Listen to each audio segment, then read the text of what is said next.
Hello, everyone. Interesting pattern of sitting we have here.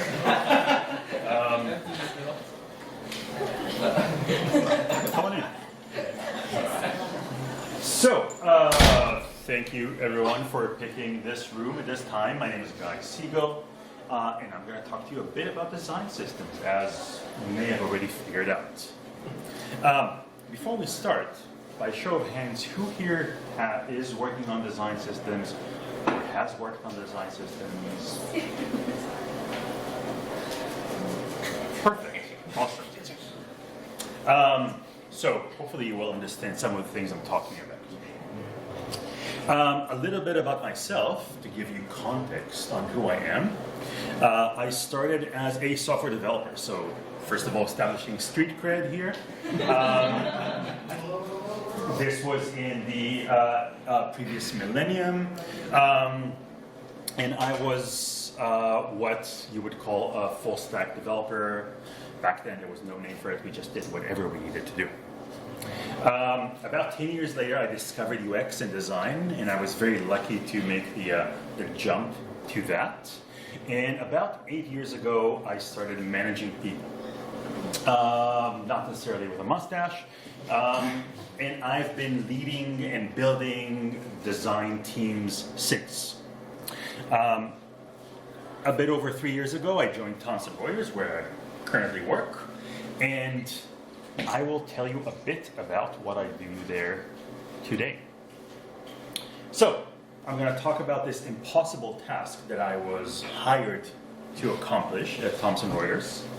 I'm going to talk a bit about how I started tackling that impossible task. Spoiler alert, it's not impossible because it happened. And I'm going to talk about where we currently are with that impossible task. So, that impossible task, I was hired to do one very specific thing.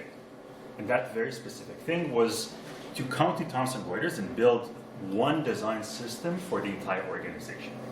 So a bit about Thomson Reuters, because most people, like myself, until I got to the interview and read about Thomson Reuters, I knew one thing, I knew Reuters News. That's what most people have heard about. But that's only 10% of the business. Almost all the other rest is applications for tax and accounting professionals. So very, very specialized, heavy content, a lot of interactions of applications for lawyers, for legal firms, for accounting firms, for government agencies that deal with trade and taxation and those kind of things. And Thomson Reuters used to be a purely acquisition company, meaning they just bought different products and companies. So that means that suite of more than 100 different products that Thomson Reuters has is all built by different people, different teams, different tech stacks, different designers, if they had any design, because some of them look like they were created in the previous millennium. And that becomes a nightmare of support and maintenance, right? If you have each product as its own thing, you need to have a team that maintains that separate thing. Doesn't really make sense for a company that a few years ago decided to move from being an acquisition company to an operating company, meaning we're going to actually run those products and maintain them and build them and add new features. So at the beginning of 2021, they hired a head of design who unified the different design teams across the company into one design organization and said, we're a big company. We need a design system. And that's what I was hired for, to build a team that would build this one design system for those over 100 different products. So, of course, being in Toronto, we have to do some Drake quotes. Hopefully, it's still not too problematic at this point. So how did we start? I'm going to talk about three things. I'm going to highlight three things. We did a lot more. We made way more mistakes. But I'm going to talk about three things that I focused on when we just started the work. and I'll explain why and what it gave us. And all those three things all have to do with people, not with tools, not with code, not with Figma files. They're all about people. The first thing was this. When I joined, I, in quotes, inherited a team of 6 people. 3 designers, 2 UX engineers, and 1 content designer. And they have been at the company between 5 and 15 years.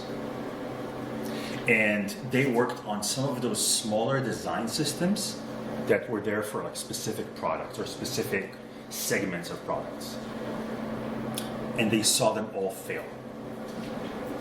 And they were broken, the people. Also the design system, but the people. And they said, okay, we've done this. We've done this more than once. How is this different this time? Why would it be different? Why would this time be successful? We've seen it fail. And I saw that without believing in themselves and believing in the mission, believing that this is something that can be done, we won't be able to do anything. So the first thing we had to sort of fix our own house. So what did I do? I ran an exercise called a pre-mortem. Does anyone know what a pre-mortem is? I'm sure you've heard of a post-mortem, right? You launch something and then you look back and see what worked, what didn't work. Let's look at it. A pre-mortem is a thought exercise. And essentially what you do is this. You get the team and you ask them a simple question. Let's say a year has passed. It's a year from now. This project of building a design system has completely failed. Why? Why did it fail? And then you ask everyone to just write down, you have to use, legally, it's a design exercise, so you have to use sticky notes. But write on sticky notes, what are all the reasons that this thing failed? And it's a great exercise to surface those fears, surface those assumptions that people have on why this is not going to work. And the result is 2 things. The first, it's very cathartic, very therapeutic. People get to externalize all their fears, concerns, worries. The second thing is, once you have a list of all the things that people think, all the reasons why this can't work, you do the opposite. It kind of gives you a roadmap of, both a roadmap and principles to be mindful of. So a lot of the things that came out of this exercise was there was not enough communication in the past. The design system team was kind of like a black box. People didn't know what was happening in it. We need to be more transparent. We need to involve other people. So you'll see that the theme of this talk is people, involving people, working with people. A lot of what came out of the pre-mortem was exactly that.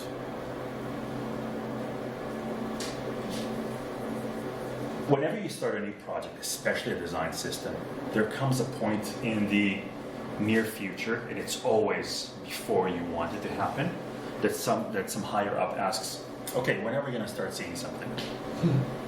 When are you going to start delivering something?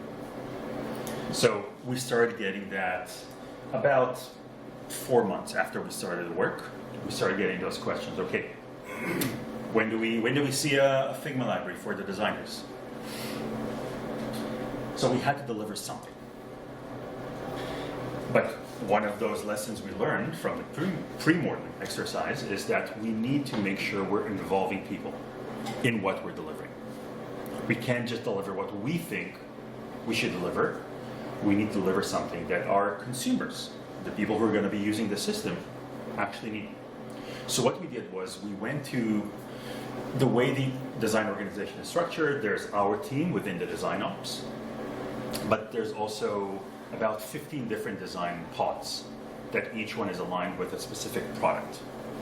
And we went to some of those key ones, the bigger ones, and we asked them, give us a list of all the components you would need from a design system and order them in the order of importance. So we got about 5 different lists of components. We compiled them into one, And that gave us a roadmap of these are the components that people specifically need in their products right now. And that helped us start creating that Figma library, at least for designers. And we did that. We did a very quick design exercise for about 2 months, and we said at the end of it, we're going to have a Figma library. We don't know exactly how many components are going to be in it, but we know for sure that if we're working in the order of that mega prioritized list of components, it's gonna hit the main needs of almost everyone. So that was a good way for us to start delivering something, but also involve people in the process. The third thing goes back to that first slide of that team that I inherited. So as I said, I had 6 people who have been at the company for more than 5 years, which is a long time to be in a big enterprise. On the other hand, we also did a big hiring push. That was back in the days where people were still hiring, and I hired more than 10 people in 2022 for the design system team. So we had people who have been sort of institutionalized within the company, and we had people who were completely new. And they were taking their cues from the people who were in the company. That's how, when you join a new organization, you look at what other people are doing who are already there to know how you should behave. And part of being, when you are part of a large organization, especially an enterprise one, you move slow, but you're also very, very apprehensive of making mistakes. So I started seeing that no one was really willing to make decisions. Because what if I'm wrong? What if this is not perfect? Again, based on those past experiences that they have. So we needed to find a way to allow the team to make a decision and move forward. And how did we do it? We went to a few of those product design design pods.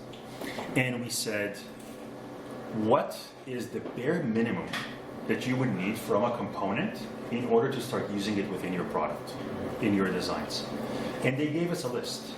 We would need, in terms of accessibility, it will have to at least fulfill these requirements.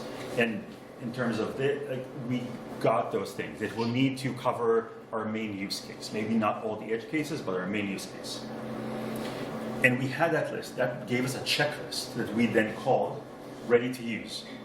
It's not perfect. It's not 100%. But we know that if we deliver something that checks all those boxes on that ready to use checklist, teams will use it. How do we know that? They told us. Because they gave us that list. So that allowed the team to be okay with releasing something that was not 100% done, and be sure that our consumers are ready to start using it. So those are 3 things. The pre-mortem, to make sure that we can move forward from a very traumatic past experience, involving consumers in our decisions on what to prioritize, and involving our consumers in telling us what they're okay with, so we know what ready to use looks like. So where are we now? So that at the end of that first year of the design system team working, we had a Figma library with 40 components. Now we have, this is a few months old, I think we probably have a bit more. Now we have 64 components in our Figma library. A bigger achievement was at the end of that first year, we had 13 web components. We're using web components because we have such a massive range of tech stacks that we wanted to be tech agnostic as much as possible. So our design system is based on web components. And we only started to have a dedicated engineering team working with us halfway through that year. So that's why we didn't have a lot of components. Now it's probably closer to 60. So we have a much more robust and stable design system, and we also add a library of design tokens to bridge the gap between code and design. At the end of that first year of us working, when we released V1 of the design system, of course we had 0 products adopting it. At the end of the year after, we had 18 products adopting, and right now we have 55 and growing number of products adopting the design system.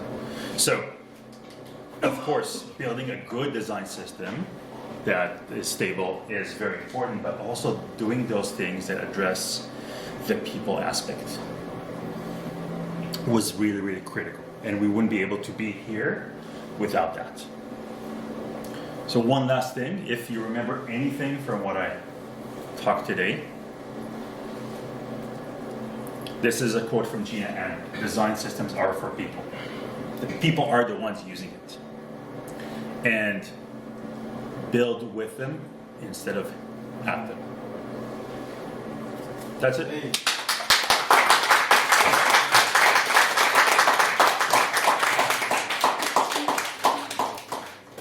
Any questions? Go on. Your pre-mortem idea is fascinating. I love it. Not my idea. Very cool. But I'm curious what you did with that information. So obviously now you have a set of signals to look out for. Yep. Are you just holding on to that as a team and you as their leader going, oh, I see it coming? Or are you communicating that at large and saying, these are things that are impacting our performance? What do you do with that? Yeah. So what I did was this: once we identified 3 themes coming out of that pre-mortem. One was transparency of how we work internally. The other was communicating our progress. Third one I don't remember because that was 3 years ago. So I don't remember what happened yesterday. We just wrote it in a document and communicated that, and we actually put it in our project plan. So we put it in a project plan. We also use that to feed into our team principles. So we have kind of like a team charter or team principles, and that was a good basis or input into that, how we want to work. But yeah, those were the 2 main things. So I can imagine that changes how you relate to the company, but is there anything you've done to make the company relate to you differently? Just by doing those things, Yeah. just by being transparent, open, share more about what we're doing, be a lot more. It's something that I personally had to learn to get better at, which is just communicate more. It turns out people can read minds very well.